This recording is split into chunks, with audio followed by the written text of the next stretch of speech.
Greg's got a question for you. We're good to go? We're live? All right. Well, good evening, everyone. Welcome to the March edition. Hard to believe we're already in March. We're knocking on the door of April, so welcome to... We're not in March? We're not in March. I refuse to accept. Okay. So is there a motion? No. All in favor? Well, hard to believe we're knocking on the door of April already. So again, want to welcome you to the March edition of the PRA monthly meeting. My name is Dan, club president, N2SRK. We're glad that you're here. Also like to welcome those that are joining us on YouTube. So for those that are joining us virtually, welcome. We're glad you spent some time with us here this evening. We got a great presentation lined up by Terry, WB3EVZ, on CW. And if there's anyone in the club who will forget more about CW than I'll ever know, it's going to be Terry. So Terry, we're really looking forward to this presentation tonight. So thanks for doing that and giving back to us as well. I'd like to welcome any guests that we may have or first-time visitors or new club members. Any visitors? New club member. New club member? All right, name and call sign. Mark, W0QL. Mark, welcome. We're glad you're here. Thank you. Excellent. Here. Anyone else? All right. Well, again, we got a great turnout tonight, so again, thanks for being here and joining it. I'd like to also introduce the officers of the club. I'll start with Paul, AC5S. And Paul, you have a couple of announcements, so I'll let you go ahead with those. We'll always, Dan, Well, right? The floor is yours, When does sir. the VP not have announcements? Yes. Well, first of all, I want to welcome everybody. A great turnout tonight. Really good to see everybody.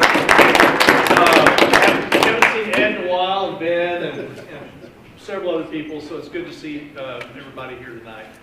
One of our club members, Eric, is moving back to his home state of Washington, and where his family is. And he donated all these cables and some other stuff. So feel free to take whatever you'd like. There's still a few things back there. Also, John, KC0RF. Where's John?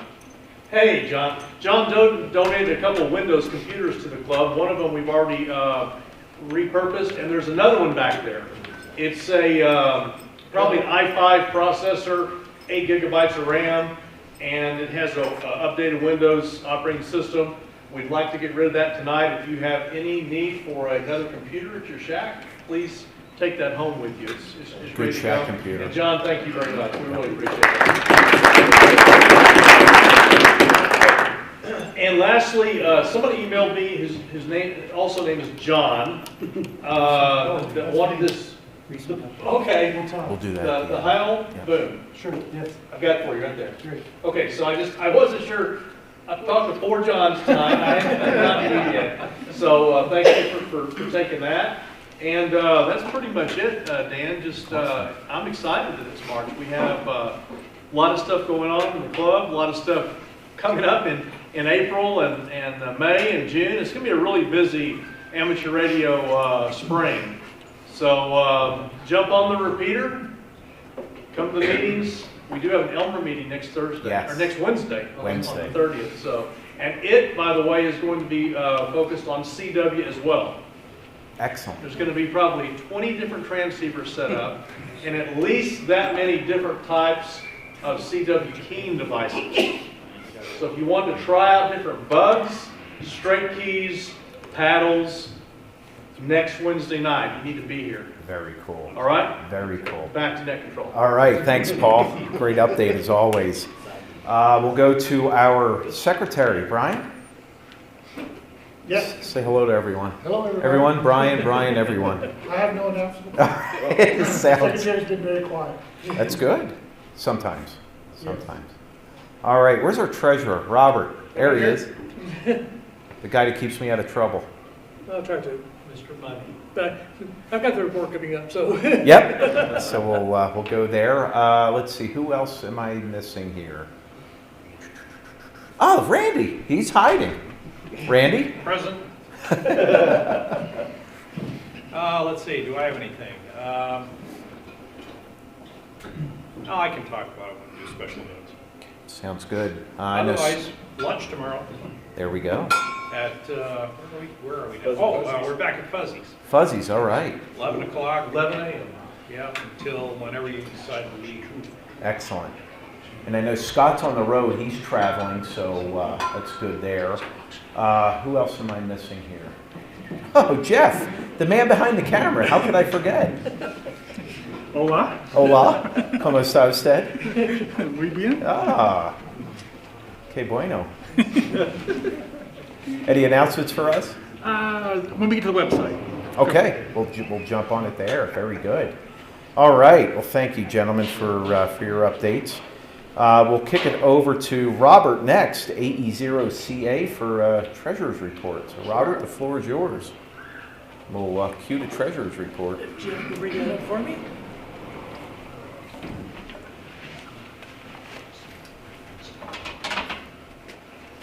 Let's expand that a little more. I'll try. Yeah.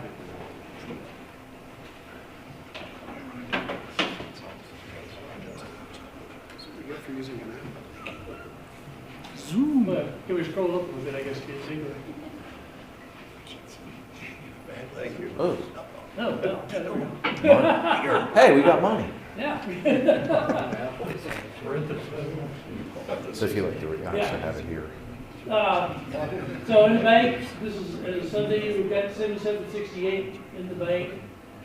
I'm starting to do like a trailing 12-month income and trailing 12-month year-to-date expenses, and kind of let us know how the money flows, during the year. Our trailing 12-month income was 9768. Expenses were 8896, so we had 872 for net income for our trailing 12 month. Our top 5 expenses for the trailing 12 months, we have to repeat our hardware. We have our wonderful AV equipment here. The Elmer New Member Committee, we're getting some equipment for them right now. So far, we've acquired the Rig Expert AA 600 Zoom. Excellent. We've got now 20 of the QRP guys in-fed half-wave antenna kits for a session later on. And we'll be getting some crimping tools as well for that. Field Day Committee, the amount there includes the 500 and some odd that we had to pay for the reservation for this year. So far, so. And just repeat your site internet, those are our monthly costs there. Year to date so far this year, we're at $36.75 for income, $23.50 for expenses. And then I'm going to start, this is the same thing for the top 5 year expenses, period to date. I think one of the things to call out as far as the top 5 expenses on the PRA gear payments, most of that is shifted to a third party. Yeah. If you haven't been to hamthreads.com, that's where you can get your embroidered stuff now. And it's a 15% discount for club gear. Community budgets, that's what was allocated, that's what has happened to them so far this year. And just one special project, as Dan says, our big audacious goal, the remote station. We've set a goal for that. That money is going into the budget. So, but we're not spending it yet. Everything is nailed down. But we're going to be building up the money as we go during the year. So when we do get things nailed down, we will do this. And as you'll see at the bottom, the bank balance, like I said, was $77.68, and our budget allocation is $77.68. So every dollar we've got is budgeted to go to somewhere. We don't have much free money floating around. So that's the one thing I'll keep putting on that to make sure everything's balancing out each month when we have a meeting. Any questions? I think one of the things that I'd like to call out, as Robert so eloquently put, we're budgeting each dollar that comes into the organization. I think it's also important, and the existing board also had the agreement that the PRA is not a bank. It would be horrendous for us to have so much cash sitting in the bank and doing nothing. This is a great example of us putting dues, putting donations, putting club income to work for the betterment of amateur radio. And boy, this is some exciting stuff that's on there. And certainly a great breakdown too. You get to see where the dollars are going. And certainly on the special projects, like the remote station, that's something that's one of our BHAG goals. If you're not familiar with the acronym of BHAG, it's a big, hairy, audacious goal. And that's one that we're chasing. We did get our Amazon Smile money. I forgot to put that on here. It was 200, I think. A little over two, I think like 2.25. Yeah, a little over $200 for Amazon Smile this month. So that came in. But yes, so. All right.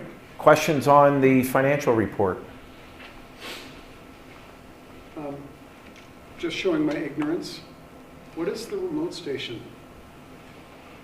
So the remote station, it was either at the last meeting or the meeting before, there is a goal to put up a HF remote station for club members to access remotely. Oh, like one of the kind of web SDR radios? Similar, but you can transmit within your privileges. So Oh. this is not just a receiver, it's going to be something like a Flex, something like an Elecraft that people within the club can access remotely. You can schedule time for it and things like that. Do we have a donation link on the webpage? You better believe it, we do. We'll have to go see about finding it. Absolutely. Welcome aboard. Glad you can make it. Yeah, good. Great question. Again, I'm glad you asked the question because there's probably 4 or 5 other people in the room going, yeah, I wanted to ask the same thing. So, no dumb questions. Brian? For those of us who aren't good at reading financial statements, is this good or bad? It's good. Good, okay. We got money, we're putting it to use. For a nonprofit, it's good. For-profit, it would be horrible. But we need money, and we still have to operate Yep. at break even or at a profit. Yeah. Alan, you had a question? This remote HF station, how do you handle different frequencies? 40 meters, 80 meters, how does that work? Paul, go ahead. So when you log in, you'll have a console on your computer and you can change bands. You can operate the tuner. You can potentially change antennas. We're going to try to have 2 antennas up, one for 2040 and one for 80. And we're putting together a team, by the way, to Scott, AK6Q, and I are kind of ramrodding this, but we really need some help. We need people who have experience instead of remote stations. And I know we got a couple people here that have that experience in the room. So we're looking for 3 or 4 people, Dan, that would like to help us with this, because probably it's going to be a third quarter deployment. That's the plan. We're looking for some land out in Elmer County or somewhere. We've already talked to a couple of club members that have some land available. So we're at infancy stage here. So if you want to jump on and help, either via donation or hands-on, we would love to have your help, because Scott and I are covered up with a lot of other things going on in the club, so we really trying to get this team together. So just come see me. Yeah, we certainly need the help and support on that. And again, it's not a John Wayne position where it'll just get dumped on you and everybody leaves you alone. We need active participation with it. And I think that, through, kind of, dividing the tasks with the collective resources, this is something that I do envision that we can make happen this year. It's pretty exciting, for sure. Any other questions? Yes, sir. Are we still doing the King Supers program? I haven't seen that on the weekly email. Yes. Yeah, we absolutely are. Yeah, that is hot and active. I think the last check, as far as number of households participating, is about 64, 65. We do have 250 members, so it's obviously a very small percentage. So if you are a customer of King Supers, and you use your Advantage card, you actually have the opportunity to say, hey, I would like you, Kroger Corporation, King Soopers, to make a donation of my buy to the Parker Radio Association. And it's actually a great program. Your prices don't change at all. Trust me, my wife checks that regularly. Prices don't change at all. And you know, each quarter we get a nice kickback, even with 65 or so families participating. We're getting somewhere in the $600 to $700 kickback on that. So obviously that money's got to be put to use there as well. So if you are a King Soopers shopper, log on to kingsoopers.com, get into your account via your Advantage card, go to the Community Rewards tab, and then you can select from there the Parker Radio Association. Even if they have a search key, you type in Parker Radio, will come right up, and you can select this as your charity of choice. Goes a long way. Good question. Any other questions?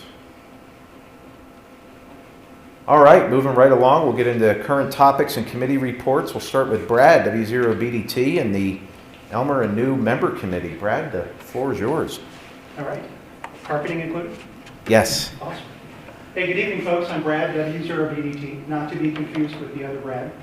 I'm the one that doesn't do CW, so I'll be watching with interest tonight because it's a skill I don't have. Yeah.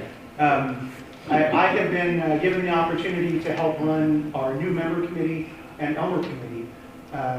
We really would like to be able to reach out to new members. I know we had a few new folks tonight, as well as long-term members who want to learn how to do new things. Robert already stole some of our thunder, and so did Paul. We've got an exciting program lined up for next Wednesday here at the library, same time, same place, where we're going to do hands-on with CW. We have decided that it would be useful for members to have access to a couple of tools that are somewhat pricey that most of us don't have to use very frequently. And the two things we picked were an antenna analyzer, and we've got a great one, a top-of-the-line Rig Expert AA600. So it'll do everything from DC to 600 megahertz. So you can do your 70 centimeter antennas, you can check to see how they're tuned. You can find cable faults, any of those kinds of things that you might need to do with that tool. We will have that available to be checked out, and one of our sessions coming up in the near future, we'll do a hands-on demo and training on it so that you all can see how it works. We'll find someone that knows how to use the 600, because I've got a different model. The other thing we decided to get was a crimping tool. Putting connectors on power cables for power poles, or putting on new connectors for coax cable is something most of us don't do every day. It's very useful when you have to make a custom cable or repair a cable that's damaged, but it's hard to justify sometimes spending $200 to buy a tool that you might use once a year. So we bought one for you, and we're going to have that available to be checked out as well. So if you get in radio, you want to put a power cable together with power poles, you need to fix a cable and crimp new connectors on, we're going to have that tool available for you that can be checked out. And again, we'll do a hands-on in one of the Elmer meetings coming up, where we will find maybe like someone like the gentleman in back that could show us the proper way to crimp coax cables so that you can see how the tool works properly. So we're going to have those things. And I'll also mention, because I don't see it on your list, the radios that we have that can be checked out to be borrowed. I know Steve mentioned he's just gotten his general. Congrats to Steve, just a couple of weeks ago. Parker Radio actually owns 3 transceivers complete with headsets and antennas. We have a Yaesu FT991A, we have an ICOM IC7300, and we also have the portable IC705. And those are available for club members to check out. You can take it for a couple of weeks. So if you're looking for your first HF rig, or you've got an older model that you want to upgrade, and you want to check out how the new radios operate, you can borrow one of those radios from us, complete with the antenna and headset that you would need, so that you can get hands-on experience with it before you spend all your money. So reach out to us, please, via the contact form on the website. If you have questions, you're looking for assistance upgrading, learning to get your license, you need to put up an antenna, you're trying to troubleshoot a noise problem, anything that we can assist you with, please reach out. And we will try to locate someone within the club that we can use as a resource to help answer your questions. Radio programming, whatever it might be. Back to Dan. Back to Ned. Well, one of the other things as well, I'm going to let you hold on to that. That might be a nice handout for you. As Brad had mentioned, as it pertains to the loaner agreements, they are now fully on the website. So I'd like to thank Jeff for his expertise and what he was able to track down.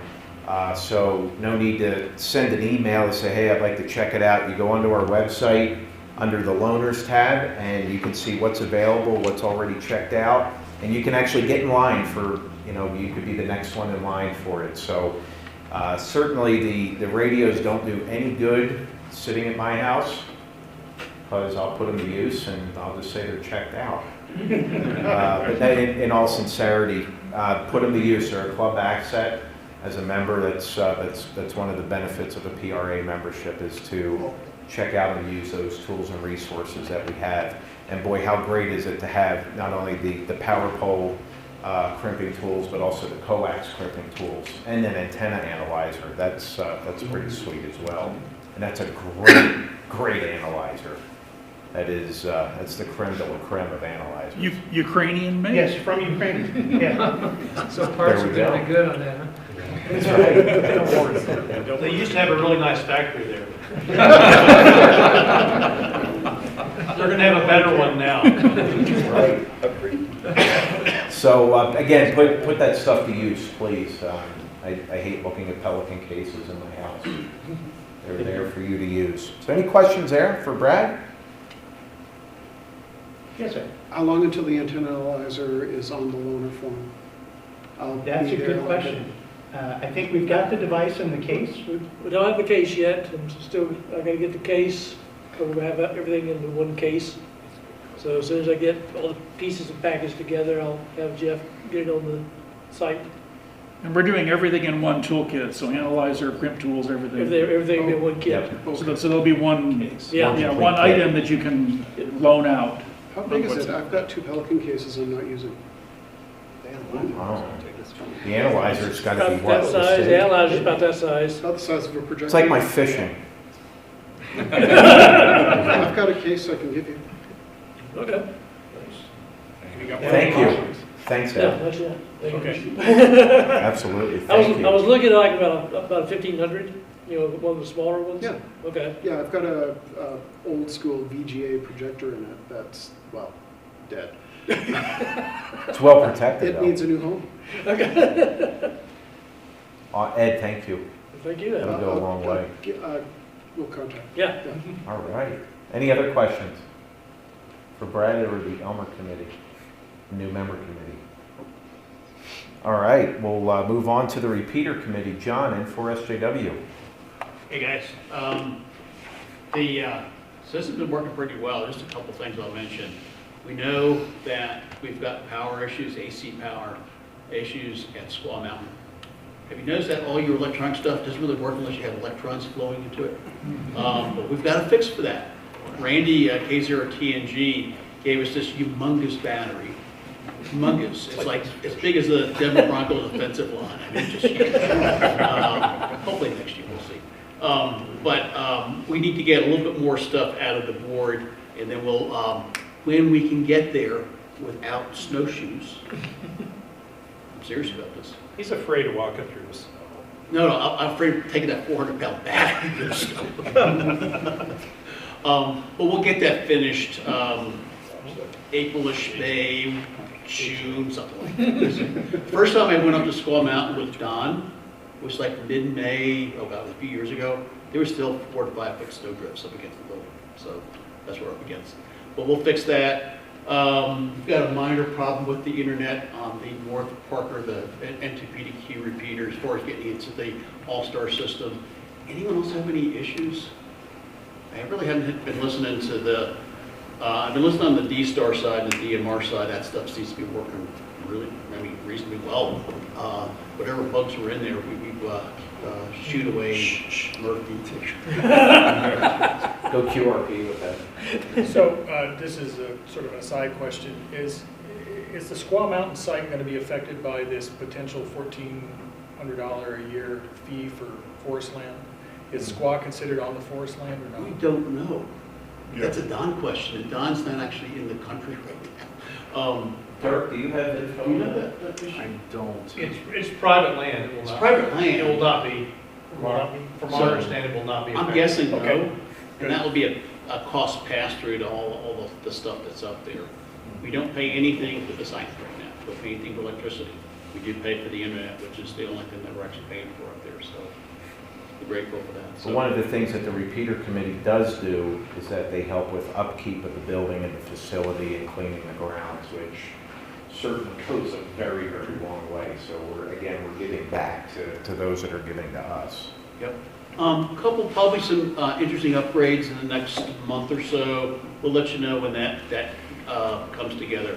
Maybe some extra repeaters, a few other things coming online. So, any questions? Thanks. Thank you, John. Nice update. Well, one of the keystone events for the year, Field Day, right around the corner. How many days away are we from Field Day? About 84, 83, 82, somewhere around there. But it's creeping up really, really fast. And I want to throw it over to our Field Day Committee Chair. Dana, the floor is yours. All right, thank you. So hopefully everybody here gets the email blast on Sunday. There has been at least a link a few times on going in and signing up for at least dinner, okay? There's camp spots are a little bit restricted this year, but it is what it is. So if you haven't already registered for Field Day dinner, please do so. Again, it's in the recent links, and that's going to be the last full weekend of June. And it's near where we've had it for the last couple of years. It's the Pikes Community Campground, just a few miles this side, south of the Colorado Campground. There's plenty of tent spots. Don't fear there. It's pretty flat, kind of a central area for everybody to gather. So we'll see how it works. So there's a little bit of issues with the camper length, but just work through it. I am. Another thing concerning Field Day, I've kind of floated the idea of maybe going to like a 4A, but I was also approached last week and said don't do a 4A because we don't have enough people for a 3A. Do a 2A. I'm like, okay, so I heard them out. And here's what I'm thinking as of right now, and I'm open to your input, is that we do a 2A, which makes us more competitive in the state. In our Field Day, we're not really a competitive Field Day site. We're more of a social, play radio until after dinner, and then clean up in the morning. Okay, that's just my personal observation. I could be wrong. All right. And then any other stations, like our digital station, if depending how you're set up, is that we operate under your own call sign. With the way the Field Day rules are written, you can still contribute your points to the club. All right. So, a thought. You don't have to vote on it now. If catch me on the way out, send me a note. Good, great idea. Danny, you're nuts. Why are you doing this Field Day stuff? Whatever. And my ask, since this is a CW night, and I do have a passion for CW contesting at times, is I would like to have a CW station there. Not necessarily under the club's call, but I'm not going to have a lot of time this year to operate. So I want to find out, again, you maybe just raise your hand for a count and send me a note, but how many CW operators, experienced CW operators that can operate at like 15 words a minute and get 90% of what they're hearing would be willing to participate or, yeah, be part of a CW station team. 1, 2, 3, 4, 5. Okay, so it might be worth the effort. Okay, so that's good information to have. And again, it'll be part-time when you can get on the air, and we'll just do it under your call sign, do it under my call sign, we'll figure it out. But as it stands right now, the idea is 2A, be more competitive in the state, use your own call signs for any other stations at the site, and then contribute your points to the club when it comes time to send your points in, or your scores in. Yes, sir? Does everybody understand this 2A, 3A, 4A? No, probably not. So 2A means we can have two radios on the air. All right. A is battery. So last year we did battery only. So you can get some extra points for doing battery only. All right. So it also puts you in a different category. So we want to be a 2A battery. That will make us competitive with other 2A battery, other clubs that operate 2 radios in Colorado that do battery. Okay? So that's what those numbers mean. If I said 3A, that's 3 radios. 4A is 4 radios. Right?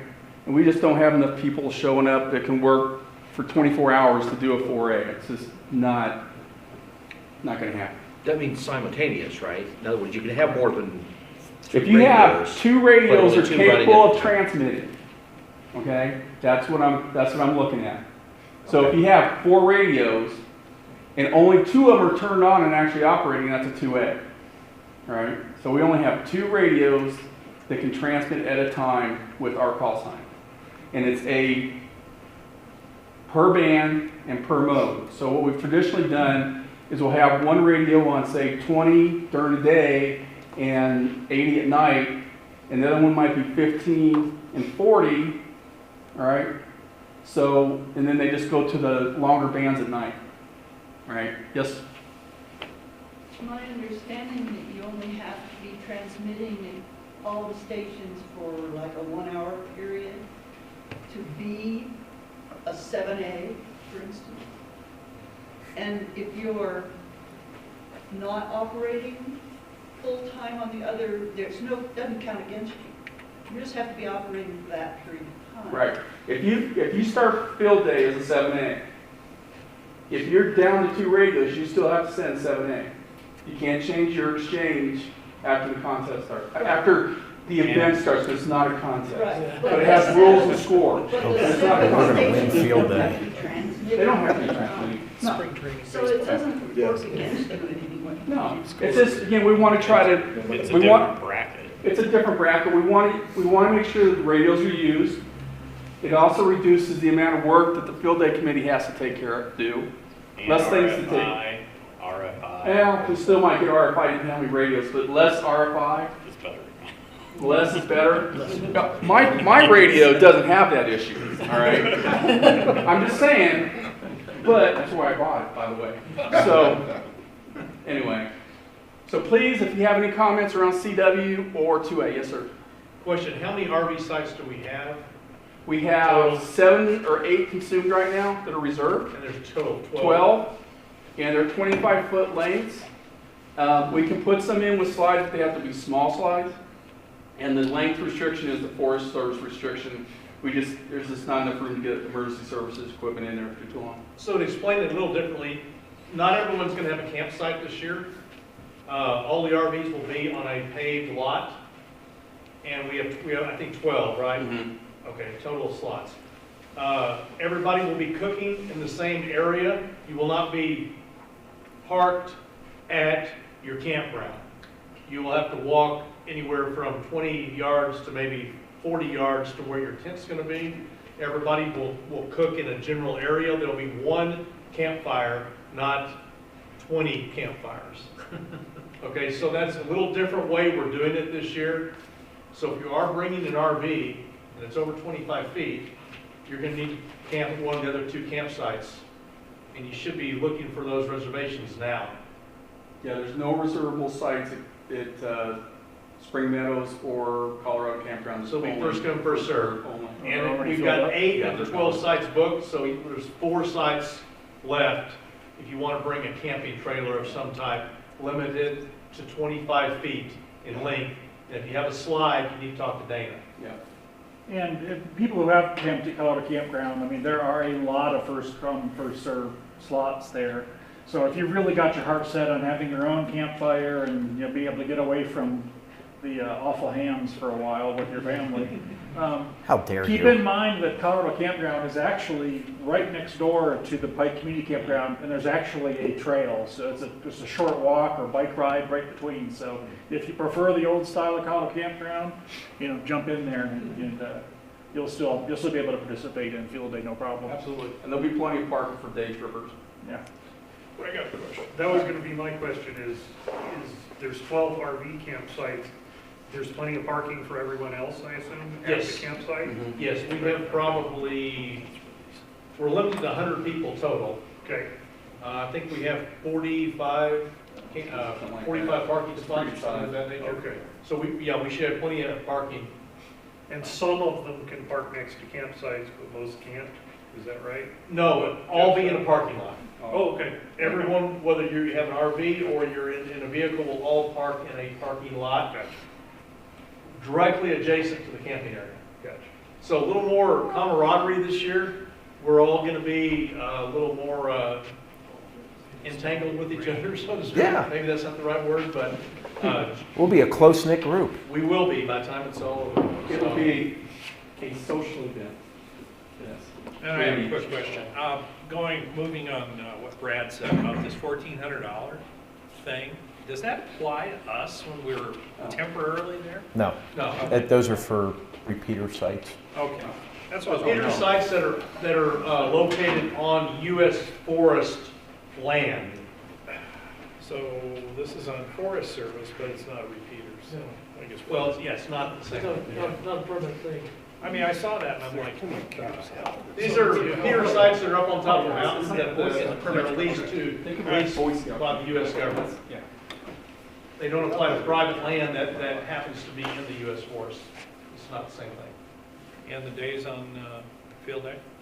The June 25th and 26th. Oh, some of us are up there earlier.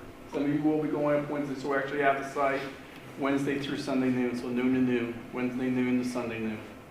And some We people have will be about up there. 10 or 12 people going up on Wednesday. Yeah. So you're welcome to come up anytime after noon on Wednesday. You can squeeze in tents wherever. Oh, so here's the thing with the tents. My understanding, think of it as a Boy Scout camp. There is like tent space all over. We can do hundreds of tents Oh, yeah. if we had to. Yeah. All the tent camping, beautiful camping sites. Lots All of the tent camping you want. Any other questions? All right, thank you, back to you. Excellent, thank you, Dana. Special Events Committee, I know Scott's not here, Randy. That's me. Nothing planned really at this point insofar as special events. I've been checking Wings Over the Rockies. I'm walking around, let's do it here. I've been checking Wings Over the Rockies, and it's the same things up until August sometime. So we could pick one of the weekends and do another, kid fly-in thing or something like that if we want to. I don't know how everybody feels about that, but go ahead. What's the word on the B-17? Because they do it over the Wings Over the Rockies. I'd like to call him for him. He hasn't called me back yet, so Okay. I don't know what's going on. I with looked for that. information, I didn't see anything. Yeah, and there's nothing on either of the websites, Wings up in Lowry or the one down here. I'm looking for ideas, if anybody has any ideas about special events. Now, we do have the Pedaling for Parkinsons. We consider that a special event. That's coming up in June. June the 11th, so yeah, I'm going to talk about that next. And there may be something else coming up that we could also consider a special event. And if the B-17 comes in, that's definitely going to be a special event. And we're going to, that I think a lot of people are going to be involved in and have fun. So that's about where I am on that right now. But seriously, if anybody has any thoughts, I mean, I've been on the internet, I've been on ARRL looking to see what's everybody doing. Well, we don't have any ships nearby that we can use. So, I don't know. I mean, you know, trying to find some. Maybe there's a Douglas County birthday or something. Yeah, I wish we could do Parker Days, but I don't think that's gonna fly. I have a knack for trying to find cool things, and I'm trying to All right. pitch in when I'm here. But I think there are a lot of things going on at the Denver Museum of Nature and Science, back in their space pavilion, and I have seen things going on back there, and I'll check on that. Awesome. Yeah, that'd be a good idea, but I was looking specifically kind of in this lower metro area and along this area here. Right. But yeah, I mean, if we could do something out there, I don't know, how does everybody feel about driving to Denver? That neighborhood where you get your car broken into or shot. Oh, you mean the Capitol Hill? Any questions for Randy? As Randy had mentioned, Pedaling for Parkinsons is coming up. We've been doing Pedaling for Parkinsons now 4 years, 5 years? Somewhere along the lines. One of the really neat events where we're able to put our amateur radio skills and abilities into service to help a nonprofit organization. So if you are interested in participating in that, and by a show of hands, how many have participated in recent years? Yeah, pretty good amount. This year they are doing a 10-mile and a 40-mile course, very similar to last year. They're not having the extended courses as of yet, so they're still doing 2 courses. I did find out that there is some changes to the rest areas that they're finalizing, so there's going to be some new locations on checkpoints and rest areas. And I think in previous years we had about 15 people or so participate in that, so keep an eye out. There will be an email blast coming out with a sign-up sheet exclusively for Pedaling for Parkinsons. If you're kind of on the fence for it, don't sign up, because if you do sign up, we'd like to get you assigned to a particular location as well. And if you have a preference where you say, hey, I'd like to be net control, hey, I would like this rest area, I'd like to have as much information on the rest areas and the needs out. And if you have a preference on which area, we'll do everything we can to accommodate those. You don't have to be there for the full event. So if your time is limited to say, hey, look, I can only go till 10:30 a.m. or 11 a.m., we can still use you. We can still use you and your services in certain areas. So don't let a time restriction be a rate limiting step for you to sign up for this. It's a great event. Again, one of the highlights that I remember in the first year that we did this was that the event organizer came over. We haven't even started yet, and we were just simply doing the check-ins from the various rest areas and waypoints, and the director came over. She goes, you guys are hired for life. And I said, well, why? She goes, I'm just listening how smoothly everything's going. And I said, well, how did you guys do it before? And she reaches into her pocket. She goes, these don't work. It tries to be a radio. So how neat is that, to be able to exercise something and put it into use? And what's kind of neat as well, kind of tip the cards a little bit, there is another major cycling event that has reached out to us for September. We don't have all the details worked out with them yet, but that is a very large event that takes place here in Douglas County. So as that starts to get finalized, you'll be hearing from Randy and Scott on that one as well. So any questions there? All right. Moving right along, Paul, the Portable Ops Group, we'll kind of kick this. We got about 10 more minutes. Real fast comments on that. AC5s@iCloud.com. We're getting ready to move that to a new website that's more club-based, but I'll get with Jeff on that. Okay. We deploy every month. We have a schedule. We have some fantastic events coming up to now to the end of the year. We were at Chatfield this last weekend, had a great time, made a lot of contacts, a lot of Parks on the Air contacts, had a good turnout. So next month will be, I believe, a Summits on the Air to coincide with Summits on the Air focus within the club, or month after next, I should say. So come join us. We have about 38 members now. So we're going to move to a club website, or at least a different website, get it off my personal website. There you go. And you're all welcome, so come out, join us. Sounds good. Any questions for Paul or the Portable Ops Group? Okay, we'll dive into future meeting on covert antennas. Randy, Oh, it's me again. All right. you're back up. I'm shooting for August at this point to have this presentation on antennas. Not necessarily all of them covert, just ideas kind of designed for existing members, but also new members, new operators, how to hide your antennas. Just showing different examples on how you can absolutely hide. I think Dana sent me pictures of his antennas in the backyard. I can't even find the antennas. So it does work. So, but I am looking for any kind of photographs of whatever you got. I mean, even if you have a tower, send me pictures of the towers. Show We'll me all how be you- jealous. Yeah. But yeah, you know, if you got pictures up in your attic, you know, and you got antennas up there, send me pictures. See how show how you're running the cables up there from your shack on the bottom floor to the attic. You know, you may be going through closets, you may be going outside and going up, but you know, just pictures and give everybody good ideas. And you know, you always learn something when you come to these meetings anyway, so we may as well learn a little bit about hiding stuff, hiding antennas. Or Wayne's got one on the ground. You don't need to hide them. You don't have an HOA, so, and I don't have an HOA. But anyway, my call sign's K0TNG@parkerradio.org, and easy enough, and I'm thinking August at this point. Excellent. Thanks, Randy. Any questions for Randy? All right, we'll move on to the website committee. Jeff? Well, we kind of covered the big one that loaners are now all on the website, so you can see what's available, what window. You can pick something far in the future. You don't have to guess. Everything's right there.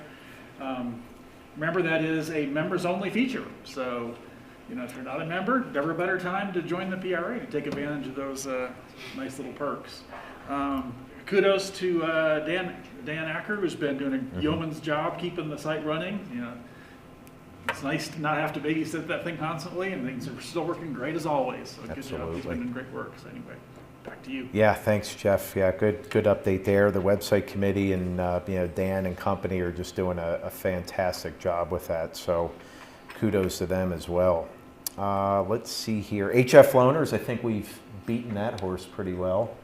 Any questions on HF loaners? I hope not. All right. We'll move right along. Again, PRA, great way to support the PRA beyond your membership is obviously signing up through the King Soopers program. That goes a very, very long way, no cost to you, and benefits back to the organization as well. Many of you do take advantage of Amazon Smile. So if you are an Amazon user, I don't think there's too many people that are not Amazon users, but if you are, if you go to smile.amazon.com, you can select a charity of choice under your account. Pricing, just like King Soopers, remains completely the same, but there's a portion every quarter that Amazon sends back to the PRA based upon PRA member club purchases. So even if you have family members that aren't hams or interested and they haven't selected a nonprofit charity of choice, give them a, hey, help us out. We're a poor ham club. We got a lot of stuff. We got a remote station we want to put up this year. Give them the nudge, let them know. And the same holds true with the King Soopers program. So those signups, boy, it adds up quickly. Again, the King Soopers program, we have 65 family participants, 250 members. It would be great to have that number of participants double this year. That would go a very long way. The meetings, obviously, we're going to be here, the Douglas County Library, through year's end. So make sure you check the website. All the meeting dates, times are updated there. So easy peasy access there. One of my favorite parts of the meeting is getting into the soapbox. So are there any new licensees in the last 6 months? We got an upgrade, right? I mean, an upgrade. That counts. Good. So Tech the General? Yeah. How's HF? Don't know yet. Oh, we got loaners. We got loaners. Three of them. Absolutely. There's an antenna sitting on the table. Yeah. There's antennas with the loaners. Yeah. You just need I think there's some coax too over there. So congratulations on your upgrade. How long ago did that take place? 2 weeks ago. 2 weeks? Awesome. Yeah, Awesome. How'd you score? perfect. That's, see? It's kind of like college. They don't put your GPA on it. They, congratulations. That's good. How'd you score? Perfect. That's the best answer. Like my son says, D is for diploma. That's right. there were some college negotiations that I had which to the professor was, give me a C and let me free. Yeah. Right. Any other upgrades? Man. All right. Oh, Jeff. No upgrade, but just a quick, Extra plus. no. Year orders. If anybody has t-shirts or badges that they've ordered, they're available here on the sink to pick up. And we have plenty of t-shirts in stock. So if you need to support your favorite ham club, see me after the meeting and we'll hook you up. Very good. I got one thing to say about a radio, though. Yes. If anybody's in on the nets, I'm always saying something about that. But that Shigu X6100 is a great little radio for $599 or whatever at HRO. I mean, I have been just using that mostly anymore at 5 watts. You can go to 10, but I'm using 5 watts, and I'm putting it on my hex beam in the house. But hell, I got Japan, I got Italy. I mean, I've gotten I don't know, several in South America and everything else. It's amazing how well that thing works. And so if anybody's thinking about any kind of QRP radio, hey, go for it. It's well worth it. Absolutely. Dan's got one. Paul's got one, Yep. unless he sold it. And then somebody else. I'm taking bets on the over/under as to when Paul departs with that. So anybody wants to meet up with me afterwards, just we'll talk numbers. I want some of that action. Hold on to that for me. Don't show that number. Here, all right. And actually, that's a number because we have a giveaway right now. Woohoo! So hang on.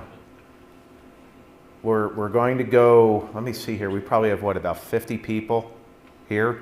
So it's a number between 1 and 50. 13. Show them the number. 13. Oh, you're kidding. That is a donation from AC5S. So Wow. There you go. We got to talk Powerball. That was pretty good. Score. Any new DX? Anybody work a new country lately? John. Philippines on 10 meters FT8. Woo, good one. Ed? Canary Islands, 15 meters on FTA. Nice. At 5 watts. Oh, even better. Our DX guru, Doug, has been rocking French Polynesia. All right, Doug. That's awesome. Wayne. Finland QRP sideband. Stud. Ooh. 15 meters over the weekend. That's nice. That's I did real see good. Kenya. Greg. ARL DX CW 136 country multipliers. Whoa. Oh, wow. Speaking of that. We were running QR. That's okay. Life's too short. Sometimes. Including St. Helena. That's good. Which is not always what you get. No, that's a great one. Good stuff. Who else? I think I covered 22 countries for the recent DXCC, or the International Phone Contest. Excellent. That's a good pickup. That's half of them were new for me. Even better. Yeah, mostly all South America. Very cool. Those are good pickups. Charlie. Yeah. 2 watts CW, British Columbia. Ooh. 2 watts. Ooh. Good one. Oh, John? Wait, you already went. You can't go again. No. This is something Dupe. You're a dupe, old man. No, listen. Moving on. No, I'm teasing. I saw, and I tried to work, I did a JT1 on 15 meters. Who can tell me what JT1 is? That is Sudan. Darn it. Mongolia.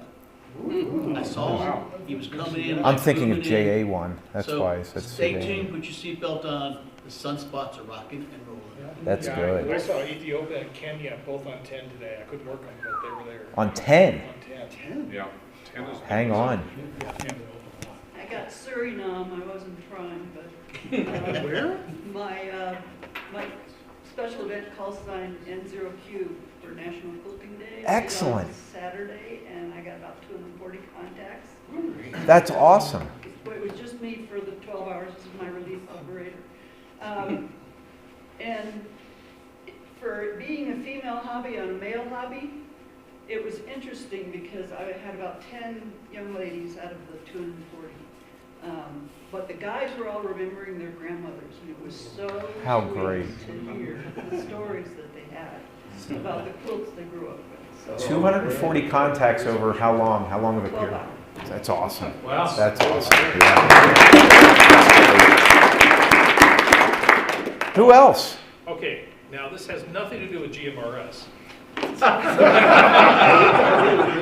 But I was traveling back from Wyoming on Sunday, and I mean 10 meters, 10 meters I'm sure was great.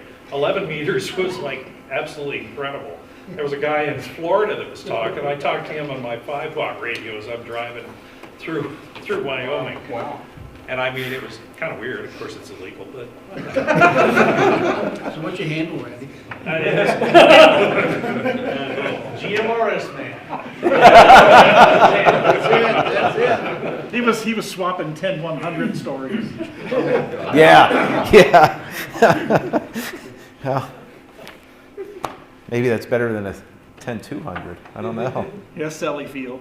See, I'm glad you got it. You got it. Any experimenters here? What kind of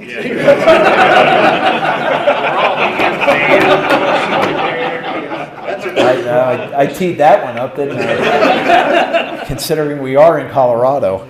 How about communication experimenters? I mean, I've been doing a lot of antenna stuff. Okay. Doing a lot of that. Okay, so I saw 2 hands.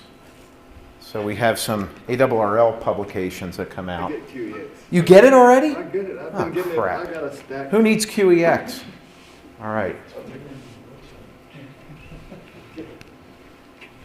And if you're interested in on the air, Brad's got them. Brad has the last 3. Did I give you 3, 2? Yes, if anyone's interested, come see me tonight, or I'll bring them next Wednesday to the Dublin meeting as well. Those are great. That's a great night. It is a great night. Including one on demystifying Morse code.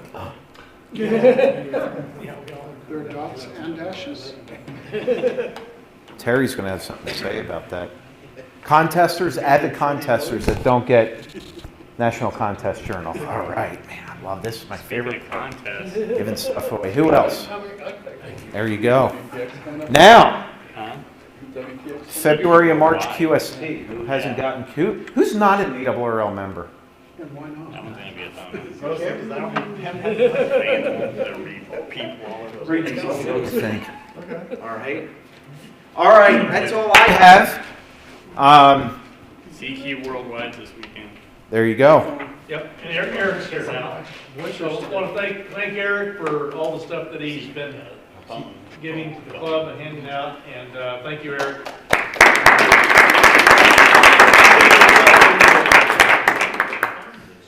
We are going to turn this over to Terry, WB3 EVZ. He's got a great presentation lined up on CW. Again, Terry's taught me a lot about CW. He just doesn't know it yet. And like I said at the beginning of this meeting, Terry will forget more about CW than I'll ever know. So you're in for a real treat tonight. So Terry, we're going to kick it over to you. I'm going to give you the microphone and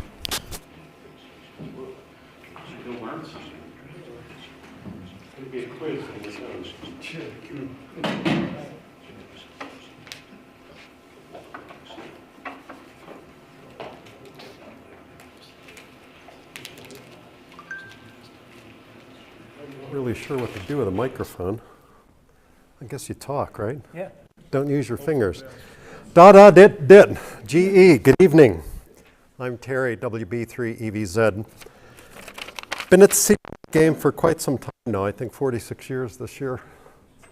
And I kind of had to. That's how we started. I had to get my license. Before I get into it, going to give a little history on CW and ham radio, kind of where we're at today, and then we should have some time to get a couple of personal stories. And then we can continue this conversation next Wednesday at Elmer Night when we have a little bit more time. So to make sure everybody stays awake while I'm talking, I'll pass around a couple of keys and we'll talk about these and visit them more in just a little bit. This first one is a German key, a Junker. This one was built right after World War II. Typical German over-engineering. It works really well, and I still use it in the shack at home. Just a straight key. It's up to us to make the dits and the DAWs. We don't talk about dots and dashes. You try to learn CW audibly, like how we actually hear it. This other key is a modern-day straight key. Again, we have to make the dits and DAWs. This one came out of Japan. Back in the day when telegraph got started and guys and gals started sending faster and faster and faster, started having a lot of problems with their arms and probably today what we know as carpal tunnel, Horace Greeley, who I think is part of our Horace Greeley, invented the bug, a semi-automatic key. This one's from the mid-60s, but you make the dots, the DAWs with your fingers, and with your thumb there's a pendulum that moves to make the dits. I used to be pretty good in high school, and I put that on. I'm embarrassed to get on the air with it. And then the latest thing, this is kind of a lower end set of paddles, but most of today's modern radios have keyers built into them. So with the paddles, the radio itself makes the dits and makes the DAWs. This one has two paddles. It works in an iambic mode. I'll hit this a little bit later. But if you squeeze the paddles, it alternates dits and DAWs, dits and DAWs. Some people like single paddle. Some of the really fast CW operators prefer a single paddle because they just roll their wrist back and forth. So anyway, so we can pass those around. You guys can take a look at those. If you have any questions, we can revisit that later tonight or next Wednesday night. So that's it. Morse code is amateur radio's original digital mode. So go ahead, Jeff. So just a little bit of history here.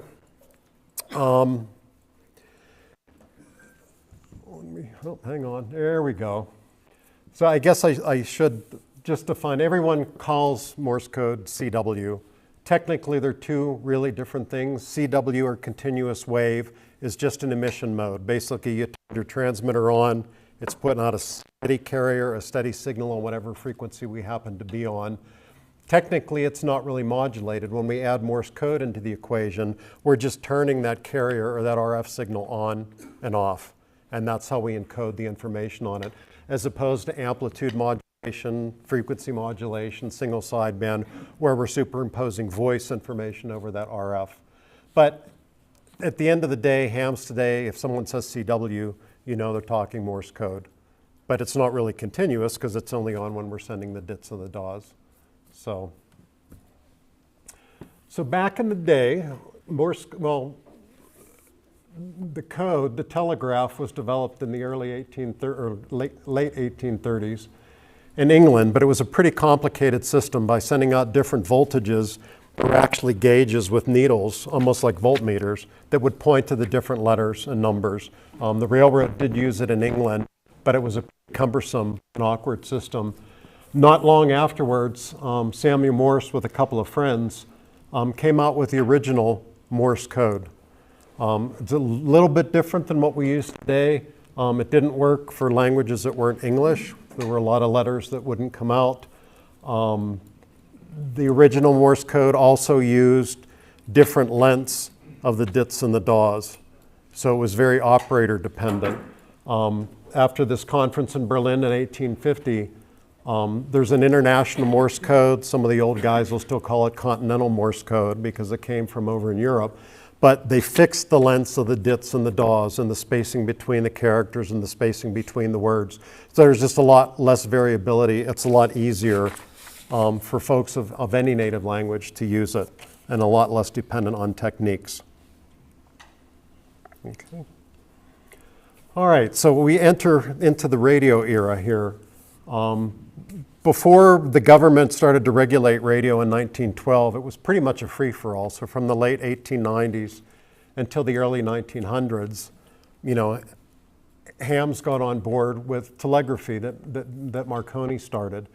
The original systems were spark systems. I mean, not any different than what's in a car with an ignition coil. When that spark goes through, that spark generates lots and lots of RF. I mean, if anybody's operated mobile, I mean, you can hear other cars. It's not as big a deal as it used to be, but that spark would generate this huge bandwidth of RF. With some rudimentary tuning systems, capacitors and coils, they would try to sort of narrow that energy into one frequency, but I mean, it never really did happen with spark. They went from just one single spark gap, like what would be a spark plug in your ignition coil in the car, to rotary spark gaps, where you'd have sparks happening over and over again. And then to synchronous spark gaps, where the spark gap motor would actually follow the AC current. But at the end of the day, it was a very inefficient system, didn't work very well, was very interference prone. I mean, if you had a transmitter in Parker, you were probably the only guy that had the transmitter in Parker, because there were 2 people on there. You couldn't separate the frequencies enough, the receivers weren't selective enough. That's one of the reasons in 1914 that the old man, Hiram Percy Maxim, came up with the idea of the American Radio Relay League. I mean, even with thousands, I mean, tens of thousands of watts with some of these initial transmitters, I mean, if they could make it 10 miles, I mean, that was a good day. So the American Radio Relay League meant I could talk, you know, to Brad, and Brad could talk to Wayne, and we can get these messages passed across the country. It worked, but it was really inefficient as more and more amateurs got involved in the hobby. I mean, it just too much noise on the bands. It didn't really work. Amateur Spark pretty much left the air by 1923 when CW came in, and we'll get to that on the next slide. And the FCC outlawed it in 1929, just because of the interference that it caused. But it worked. So next. So the big thing with current day radio, things really changed actually right before the government took over in 1912. In 1905, John Fleming, an English guy, invented the first vacuum tube. He called it a valve. It was what we would know today as a diode. It basically passed current or it didn't. It either conducted or it didn't. The big advantage that made is receivers back in the day. If any of us are old enough or even young enough that had an old friend that was a ham, built a crystal radio. I mean, you had a natural piece of crystal, like a mineral, galena, was one that was used with a cat's whisker, and you wiggled this wire around on the stone till you hit a spot where you could hear, well, KOA would be easy because it's right down the road, but that piece of wire and the crystal would become a detector, a diode. It would rectify the RF, that's how you could hear the signal. So between the spark gaps being really broad and wide and inefficient and receivers that didn't work really well, you know, we were kind of plateaued out in radio. When the valve was introduced, it was a much more efficient detector. You could hear those weak signals a lot further away. But things really didn't change until the next year in 1906 when Lee DeForest came up with what he called the Audion, what we would know today as a triode tube. So he took that valve, and instead of having just basically the anode and the cathode, having 2 conductors inside the tube, he put this grid in between. This third element to the tube allowed it to be an amplifier, so we could take these weak electrical signals and make them bigger and bigger and bigger to where we can actually hear them. It could also, without getting too deep into the electronics, if you feed some of the output from an amplifier back to the input, it starts to oscillate, just like a speaker gets with his microphone, you know, in front of the PA system, and you get that feedback. So now all of a sudden with this Audion, we could have transmitters that were more efficient. You know, the frequencies, the bandwidth that we took up were a lot smaller. So that little bit of power, instead of being spread out over a big bandwidth, were concentrated in narrower frequency ranges. And then they also, with the amplifiers at the receiving end, the receivers were more sensitive and more selective to where things started to work. So it's kind of funny, in 1912 when the government took over, the initial spark gap transmitters were really, really low frequencies, usually well below a megahertz. And at the time, everyone thought anything above 200 meters, which is 1.5 megahertz, was kind of useless. Well, we'll give it to these ham guys, we don't need it. Now everybody wants our spectrum because they realized, you know, HF from 3 to 30 megahertz works really well. And like John said, with the sunspots perking up, you know, a lot less power, a lot smaller antennas, can do a lot more what the guys did back in the day. The next step up from the triode was in 1947. Some of the guys from Bell Labs invented the transistor. Basically works the same. That's a whole other Elmer night to get into the semiconductors and why they work. But I mean, it was really DeForest in the early 1900s that really made this quantum leap in radio. And the transatlantic tests, which was just a few issues ago in QST, it was 1921 and 1922, was the first we had transatlantic communications. There were some Spark stations, but by far the CW stations, the same CW that we use today, was much, much, much more efficient. So just a little bit of history. I don't have to read all of this to you guys. Since 2007, we have not needed to know Morse code to get your amateur radio license. The International Telecommunication Union actually removed that requirement back in 2003. But for any of us who are old timers, we didn't have a choice. I mean, you had to learn CW. You got your first license, your novice license. It was only good for a year. You had to know 5-word-a-minute code. If you didn't renew your license in a year, you had to start all over. So you were incentivized to get on the air, get your license, get your code speed up, get the 13 words a minute where you can get your general class license, and then so on. The advanced class license, if you had it, you could still renew it. The FCC doesn't offer that anymore. But you needed your advanced class to upgrade to the extra at 20 words a minute. And back in the day, that was pretty intimidating. I was a high school kid sitting down at the Federal Building in downtown Pittsburgh in front of the government suits. You know, you had to receive the code first. If you didn't copy it right, it's like, don't waste our time. Come back some other time. Then if you passed that, you could send it back to them. And then if you passed that, they would let you take the written test. So this whole VE experience this day is a much kinder and gentler experience than what I went through. But having said that, now that the government doesn't force CW down our throats, I mean, there's more and more and more new hams that are getting on with CW. See the challenge in learning it, and then how much fun you can have with it. So the next screen, Jeff. So why CW? The easiest thing, and Charlie will talk about this a little bit with his time in Vietnam sending CW with communications, is, I mean, it can get through when any of the voice modes, I said single sideband, but it could be any of the voice modes, just don't work. I mean, on the repeater, I mean, guys will double on the repeater. They're trying to transmit two people at the same time. You can't understand either of them. I mean, you get bits of this conversation, bits of that, but if the repeater IDs, you can hear the CW and you can copy that amongst the jumble of the noise.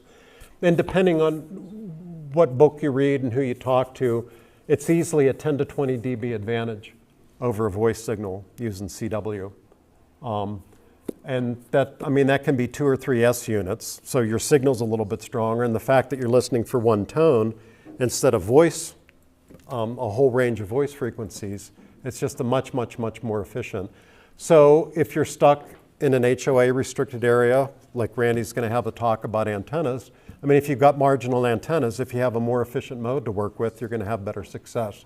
The guys that are doing the parks on the air or summits on the air, I mean, CW just works a whole lot better. Not to say you can't do it with sideband.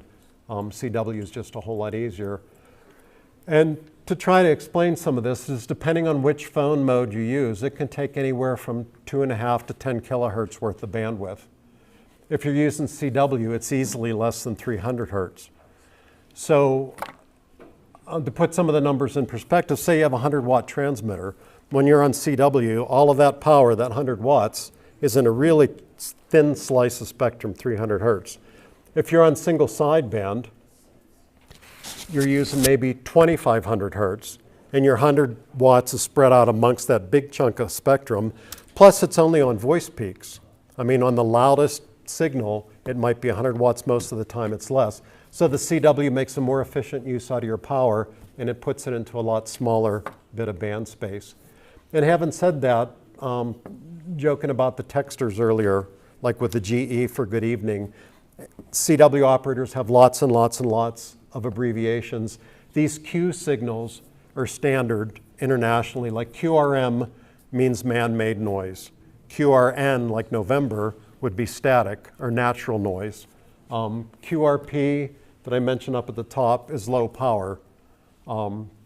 if you get on CW, you know, my best advice is learn the alphabet, learn the numbers, and just get on the air. And your speed will go up, your comfort level will go up. QRS is a good one to remember. It means send slower. And any CW operator worth of salt will, I mean, they'll go as slow or as fast as you want. So, I mean, if someone's still a little too fast, you can just ask them to QRS and they'll slow down. And you don't have to send, hey, can you please start sending a little slower? You can just say QRS PSE. PSE is for please, and the folks will slow down for you. And then on top of the fact that CW uses a smaller bandwidth, the newer radios with the digital signal processing are amazing. I mean, back in the day when I was a novice, I mean, the radios weren't very selective. I mean, if you got on field day, I mean, you would hear 20 or 30 signals, and it was up to you in your head to try to sort out the signal that you wanted to listen to. And nowadays, I mean, the digital signal processing in the ASU radios I have can narrow that bandwidth to 50 hertz, to where you basically only hear one signal. You know, it's amazing. It's just a whole lot easier and a whole lot less tiring. And part of the digital signal processing suite that's in the new radios, I mean, there's notch reductions. If there happens to be some noise, you can notch it out. The digital noise reduction gets rid of the general noise like static interference. It makes it much, much, much easier. Well, with voice, you can only make it so small. If you make that bandwidth too much smaller, you can't understand what anybody's saying. But again, with CW, we're listening for that one tone that's there all the time. If you get into building radios or even buying radios, CW-only radios are a whole lot less expensive and can be a whole lot smaller. We can pass this around. This is a 5-watt radio, CW only. It runs 20, 30, and 40 meters. And I mean, that'll run off a 9-volt battery will only give you about 2 watts output. But I mean, it's amazing. I mean, they're cheaper to buy and cheaper to build and easier to build if you want to build kits or if you buy manufactured CW-only radios. If folks are into DX, a lot of the DX expeditions put a lot of emphasis on CW. More and more these days are going with some of the digital modes. But if you like to work CW and you're in a marginal situation like I am at home with the Homeowners Association, and I only run 25 watts at home, I mean, CW can get through, where with sideband, with me, it would probably be hopeless, or it would take all weekend to get one contact. And Morse code 2 is great for DX. Between the Q signals and some of the abbreviations, I mean, there's no accent to struggle with on voice. You don't have to worry about someone, you know, speaking English as a second language. CW makes that a whole lot easier. I think it's fun to learn. Again, it was forced on my throat because that's what I had to learn when I got my test or got my license originally. But it's fun. Not everybody can do it. It is more efficient. And it's a huge history. I mean, that's how the hobby started more than 100 years ago. So I enjoy it. I think it's nice. But it does take an investment. I mean, it's just not, you're not just going to learn it on your own. So we can hit the next screen. So these, just to give you little ideas of some of the bandwidths of the mode. And again, hopefully that makes sense. If you only have 100 watts, if you squeeze it, almost like maybe a light, a flashlight would be a better thing. If you have like a laser or a spotlight, all that energy is focused into one beam. If you have a floodlight, you're trying to light up a whole room. If you take that same 100 watts and put it in 300 hertz or less, it's going to be a whole lot more efficient than single sideband. Sideband's going to be a whole lot better than AM, and FM's even broader. With 10 kilohertz is kind of the standard deviation that we use. A lot of the radios will go down to 5. And that's one of the reasons, too, the digital modes can work so well, is they even have a smaller bandwidth than CW.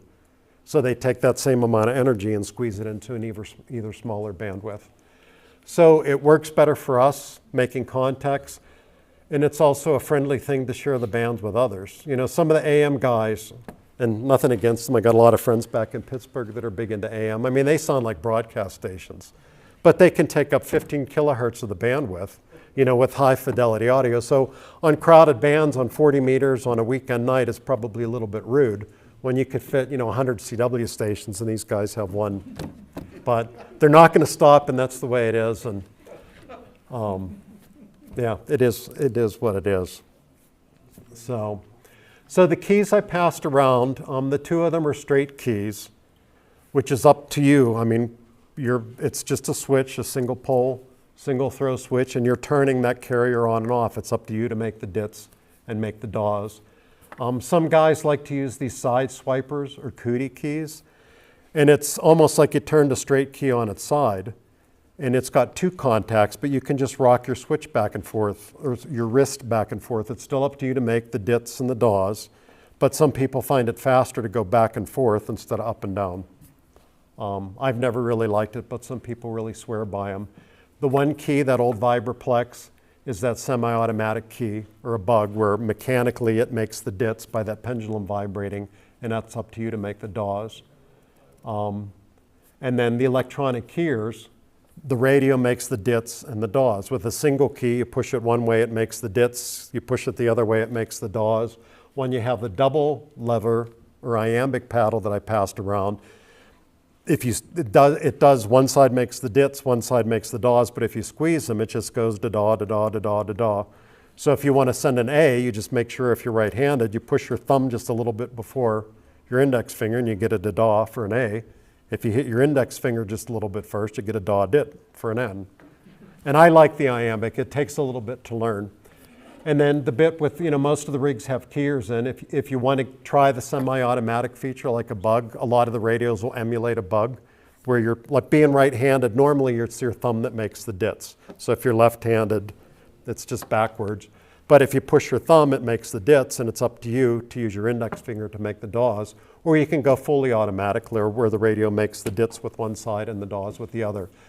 Some of the fancier radios, some of the fancier keyers can have lots of memories. If you're running a contest, instead of you having to send CQ field day over and over and over again with K0 PRA, is just push a button. When you work somebody, you hit the other button and it says 2A Colorado. If you're in some of the more complicated contests, some of the worldwide contests have really long, complicated exchanges, is you just program in the keyer and people are just sitting there basically pushing buttons for the whole contest. The keyers are smart enough to increment numbers where you need to send a number in a contest. And if you screw up, you push one button and it goes back and it starts over again. And the best thing, you don't need a computer. So, especially portable, I like to operate a lot when I hike and when I backpack. I mean, that's just, you don't need even like an iPad. I mean, you don't need that. You don't need extra batteries. You don't need extra cables. You take that little blue radio. I have a teeny little set of paddles with it and a little battery, and I'm set all day. I mean, you can basically put the whole station in a pocket, a wire antenna, the little radio, and a set of paddles. So it's fun. It's a challenge. We'll get into that a bit with the guys. So I think that's probably the last of these slides. So before we get into the stories, a couple of things just so I don't forget later. The ARRL has practice sessions pretty much every day. The code is sent perfectly, so they're a great person to listen to. Some of the folks on the air, some fists is how you send CW. Some people's fists are better than others. Some are easier to copy. Even if you're good operators, people, it's like, I can't understand a word that he said. But the ARRL is exactly right all the time. Some of the weeks go from 5 words a minute up. Other weeks start at 35 words a minute, or other weekdays go from 35 words a minute down. You can practice there. It's up to you to put in the time and the effort to learn the alphabet, to learn the numbers, to learn some of the cue signals. But once you do that, I mean, really just get on the air. It's not a contest. You don't have to say, well, gee, if I can't send and receive at 25 words a minute, I'm not going to get on the air. I mean, it doesn't matter. If you're content at plugging along at 10 words a minute, then by all means, be a good CW operator at 10 words a minute and just enjoy it.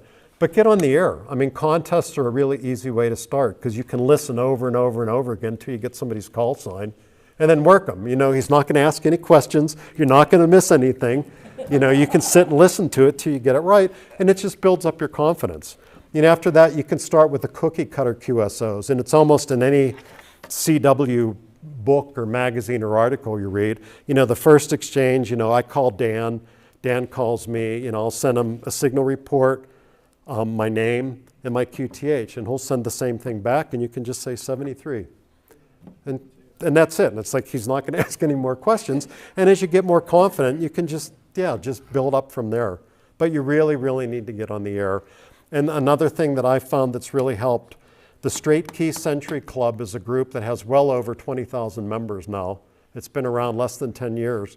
It's old farts like me or new people that just decided this is a fun challenge, I want to learn CW.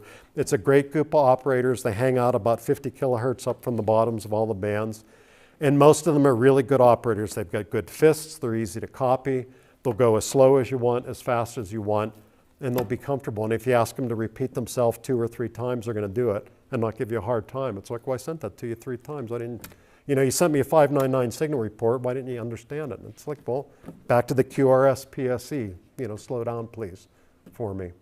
So that's it for that. For my part, we've got a little bit of time. So Charlie was in Vietnam on a minesweeper, one of the last wooden ships in the Navy, I believe, as a CW operator. So he can give us a little of his history of how he learned CW in the Navy, and what he did over there and why they use CW. And then we've got a couple other club members that we'll bring up next that are some of this new generation, people that didn't have to learn CW but decided, hey, I wanted that challenge, and the bug bit pretty hard and pretty deep. So yeah, Charlie, if you want to give us a little bit on your experience back in the day. I'll give you the mic. Well, because we're doing the YouTube thing. Clip that on here. It's just a radio with no PTT. Good evening, everybody. I'm Charlie, K0MSO.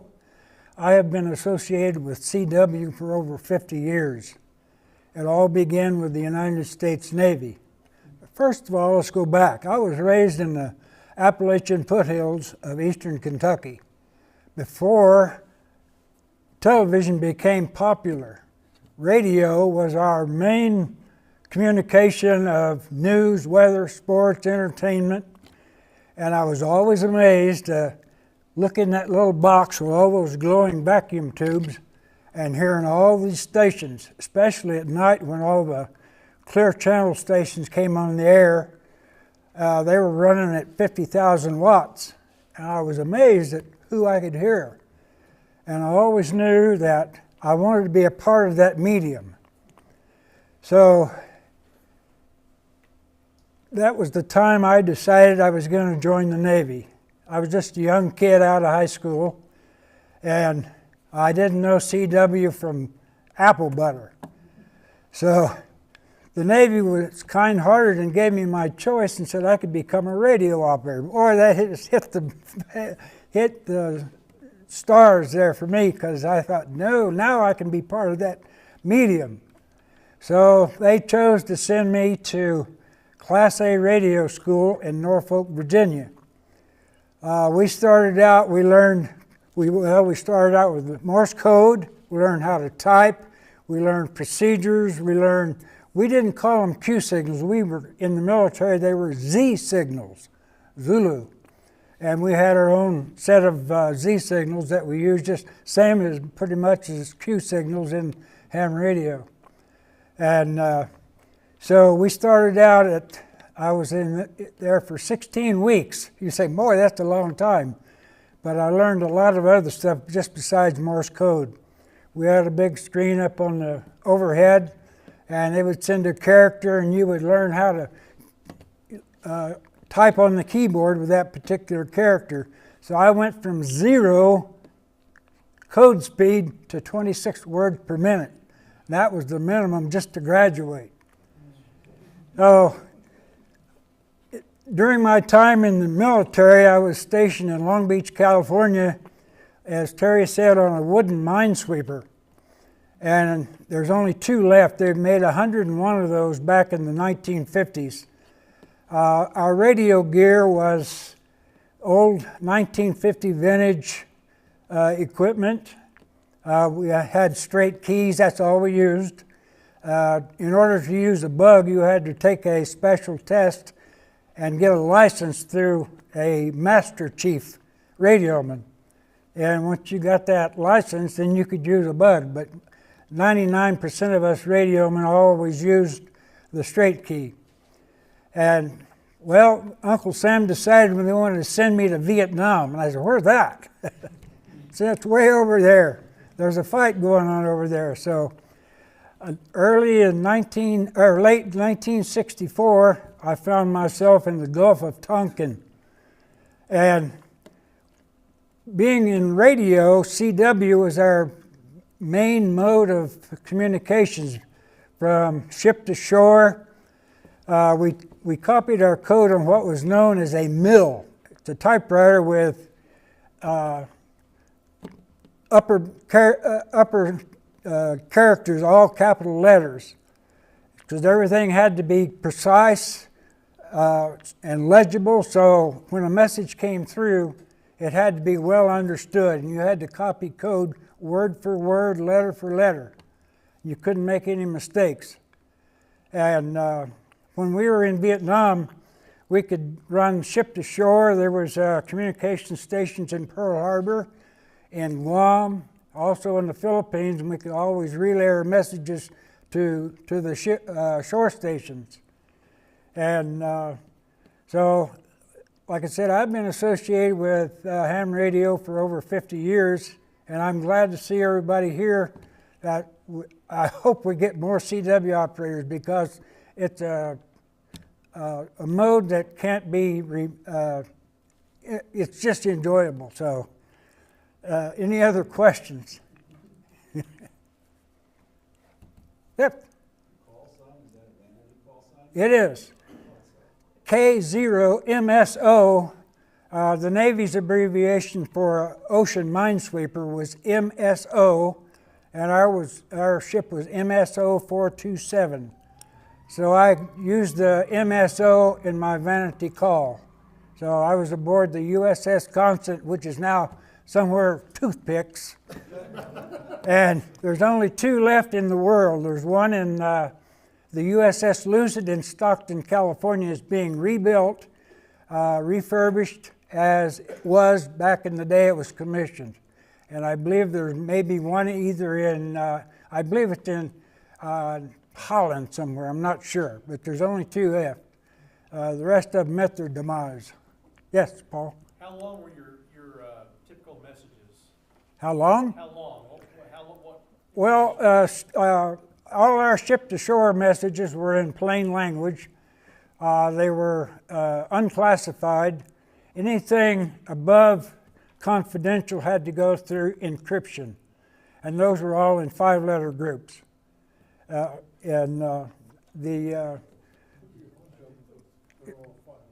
Right, yeah, they were encrypted, and we'd send them out in encrypted form, and it would go back to the station where it'd be decrypted into a plain language message. But the unclassified messages, they could be somebody so-and-so is sick, or so-and-so's wife just had a baby, or whatever, you know, unclassified type routine messages. There could be various links. What? Anybody wants to contact the Lucid, it's usually on the air for ships on the air. Right, yeah, I've talked to them several times. And there is one other former minesweeper, I believe, that's still out there in private hands. John Wayne's, what was it, Wild Goose? Now that was a World War II minesweeper, I believe. The wooden MSOs are, I think there's only 2 out of 101. A lot of them are built in Fulton, California, I believe. So, yes, go ahead. So you said you had 26 orders per minute to graduate from radio school. So what was your common copying speed when you were on the ship? Oh, probably 15, 18 words a minute. My speed is way slower now after 50-some years, and I got an bencher paddle, which I use, which is really, really smooth. That's a bencher BY2. If you ever had one of those, they're great. Any other questions? All right. Yeah, if we're lucky being hams, if you miss a letter, you can usually fill it in when it's 5-letter encoded groups. Ed? Question. What tip would you have for people like myself who are trying to get into CW? What one piece of advice would you give someone like me to keep us going into CW? Stay at it. Just persistence. and it'll come. It's actually a great segue to the next section. Thank you, Ed. Thank you, Charlie. Thanks, Charlie.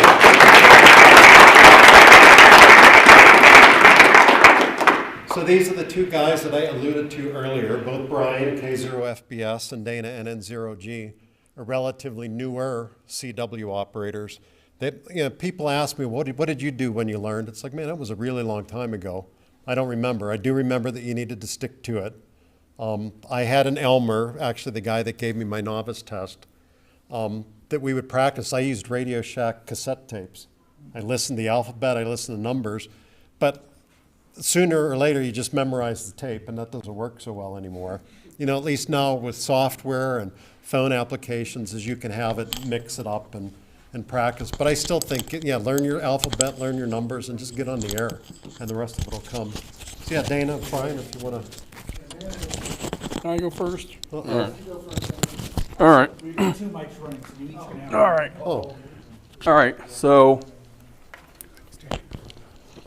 my CW journey started field day.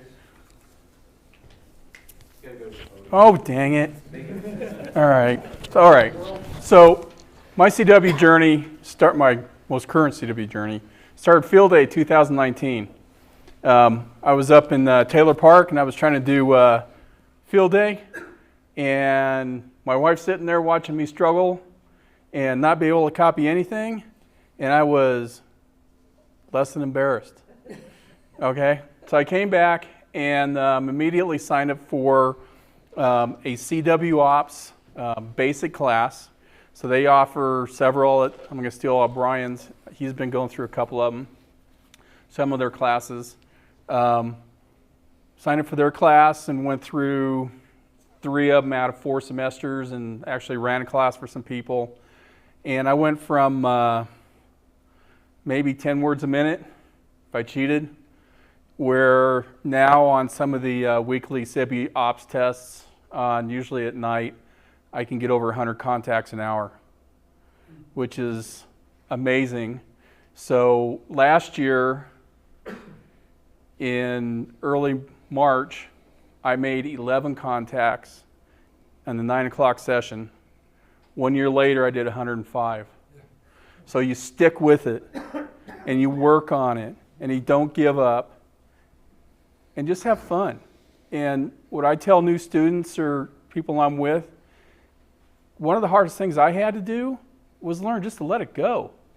You're not going to get every single character, and like was said earlier, your brain will fill it in, right? Or you can ask again.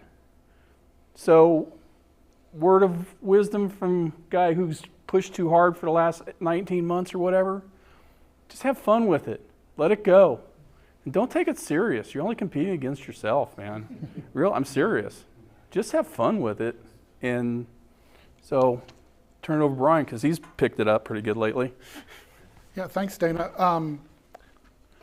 I mean, it's almost embarrassing that I have anything to do with a presentation on CW. I mean, I didn't even start until October of last year. Now, let me back up a little bit. In 1997 was when I was first licensed, no, 95, I was first licensed. And to get my general, I did have to take the 13 words per minute. And like you, and like so many others, I learned just enough to pass the 13 word per minute copy so I could get my general license, and never wanted to touch CW again. And then coming forward a few years up to 2018, when I got back into amateur radio, I got back into amateur radio at the bottom of the sun cycle. Literally the bottom of the sun cycle. Do you know how frustrating it is to work voice HF at the bottom of the sun cycle? It is very frustrating. And so I started looking like everybody else. I was trying to experiment with different things. I tried the digital stuff and finally just realized like about a year ago, I'm going to have to learn CW, and just kept putting it off and kept putting it off.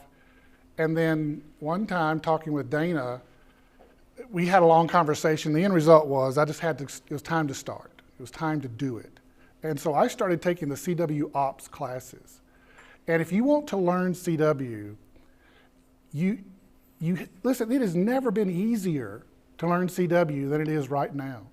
between the CW Ops classes with their advisors that you get together every week, will be closing in 20 minutes.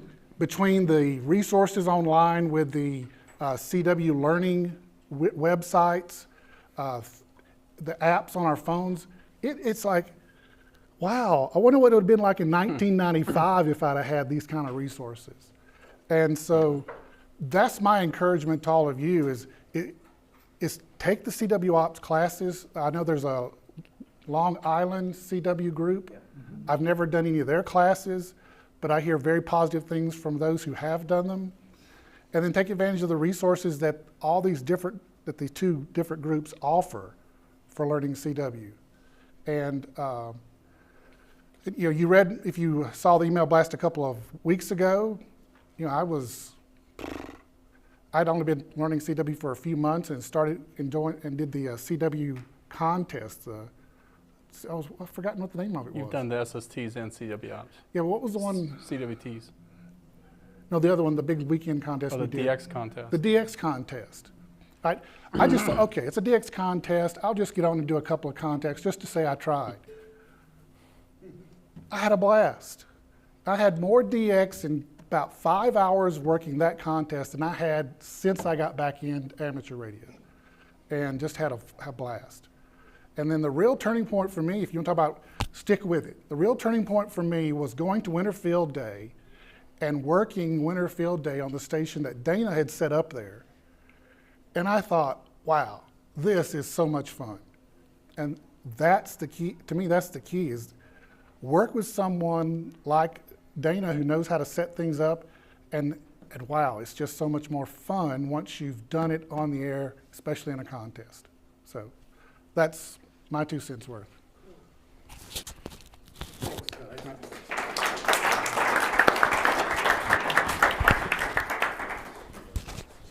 Good stories. That's actually a really good point. Is like we're going to do field day. We do some of the special event stations. Let's get hooked up with another CW operator, and work as a team. We can do that at field day this year and kind of get over it. So yeah, I'm not sure where I found this a long time ago, but yeah, the poor Ham's blamed for everything, and the kid's out fishing. He's not even home. The washing machine doesn't work. Fuses are blown in the garage. Yeah, I pity the amateur radio ops. I get blamed for everything. Since I need to remind my wife every now and then not to point out the wires in the backyard to the neighbors. It's just enough said. They're just, if they don't see them, that's fine. So cool. So thanks for your attention. Hopefully it maybe struck up a little bit of interest with CW. We'll continue the conversation next week with at the Elmer Night. We'll have more time to talk. Who's doing CW besides Hams and groups like that? I know maritime operators, some people still use it, but most of it switched to satellite now. That's a good question. I mean, a lot of commercial repeaters still need to ID in CW, but I'm sure people just like push the ABC button on the computer and hope that it puts in the and sends the right thing out. But I don't know that anybody really uses it much. Aircraft beacons. Aircraft beacons are. Non-directional beacons identified with CW. Right. Well, they're the HF. Yeah. UHF receivers So- also have to identify them. But you can, I mean, there's lots of options if you're serious about it getting into CW. I mean, we're not limited to the HF bands that use CW. I mean, back in Pittsburgh when I was younger growing up, we would run like a CW practice net on one of the repeaters.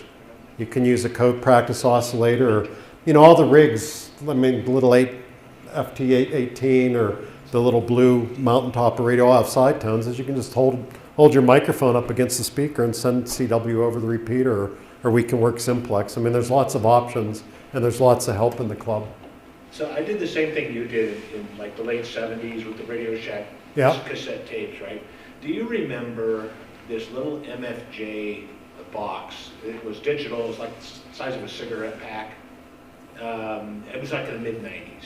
Because I could do 20 words a minute for like one day, the day I took the test. But the way I got there is I would mow the lawn in New Paltz, New York. Yeah. Mow the lawn, and I'd have this thing with earphones and just for hours and hours. And eventually I slowly got to where I could copy 20 words a minute.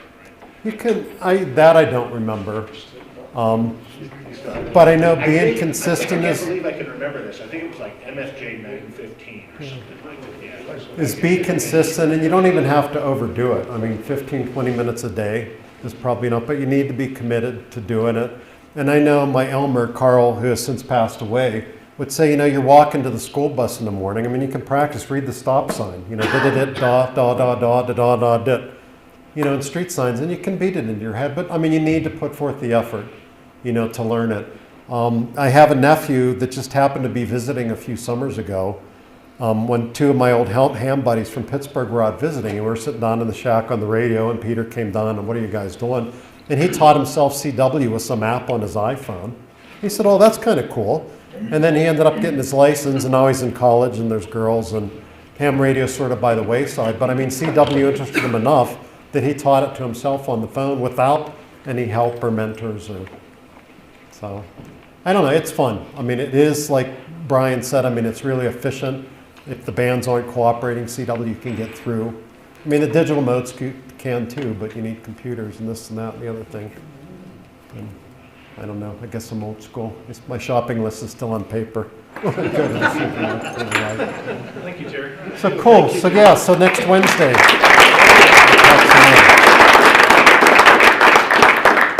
Yeah, as Terry had mentioned, next Wednesday, Elmer Night, so definitely some more hands-on going on there as well.